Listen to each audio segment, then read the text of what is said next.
Now, other interesting culture news, you have PETA joining the Bud Light boycott and asking Kid Rock for help. Now, PETA, you don't really have to worry about what they are. They don't do much except annoy the hell out of other people.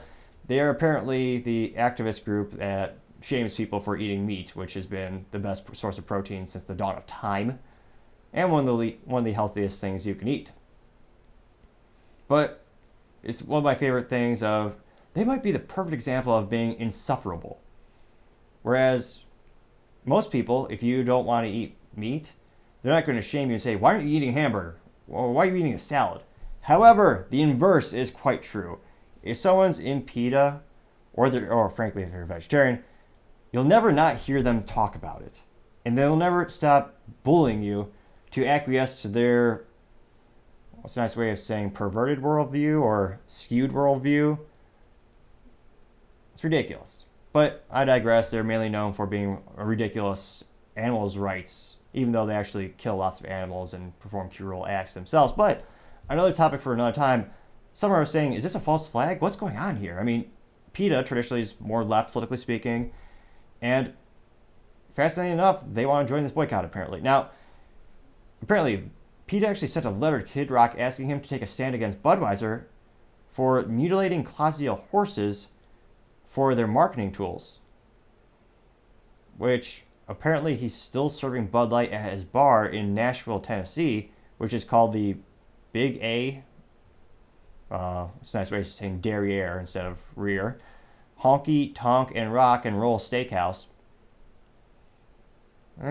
C- for marketing. That's too long. It's losing all meaning. That's way too long. No, it's even worse. Kid Rock's Big A Honky Tonk and Restaurant and Rock and Roll Steakhouse. Dude, that is D plus for marketing. I know whose restaurant it is, but geez Louise, it'd be longer of a name. Now, specifically, PETA said, quote, only God knows why Budweiser gets away with such a low-life thing as cutting off a horse's tailbone. This is, unquote, that's from the PETA senior VP. They have a president? What a waste of resources. I mean, very important person. VP Kathy Guillermo. And she also said, PETA is painting Kid Rock as a picture of the company's cruelty towards the Clydesdales in hopes that he will make his restaurant a Budweiser-free zone, unquote. And they further said in the letter, say, quote, will you consider halting sales of Budweiser products at Kid Rock's Big A Honky Tonk and Rock and Roll Steakhouse until Anheuser-Busch commits to stopping the amputation of its Clydesdale tailbones, unquote. Now, I don't think anyone who actually really cares about that. That statement's pretty part of the course for everything PETA says, but I think the real interesting thing is, why is Kid Rock still serving that pisswater beer at his establishment? He was one of the first people to join the boycott against the company. He famously shot a couple cases of Bud Light with a full-auto MP4, I was going to say MP5, MP40s earlier before my time.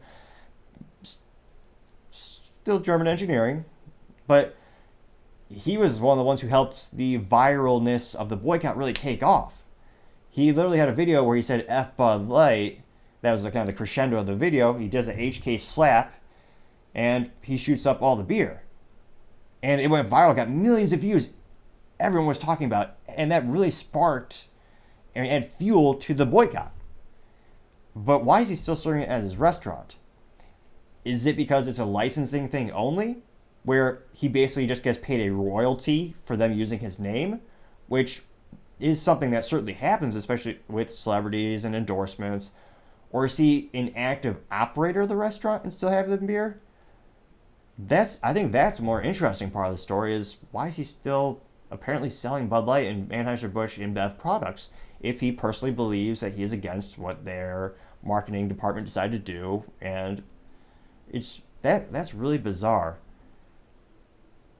And we'll see. Time shall tell, but that is an unusual thing to happen for sure.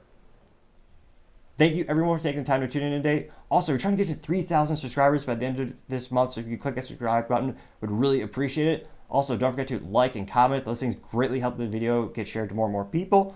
Also, don't forget to tell your family, tell your friends, tell your coworkers, heck, tell your enemies, tell anyone and everyone. Just stay safe and fight the good fight.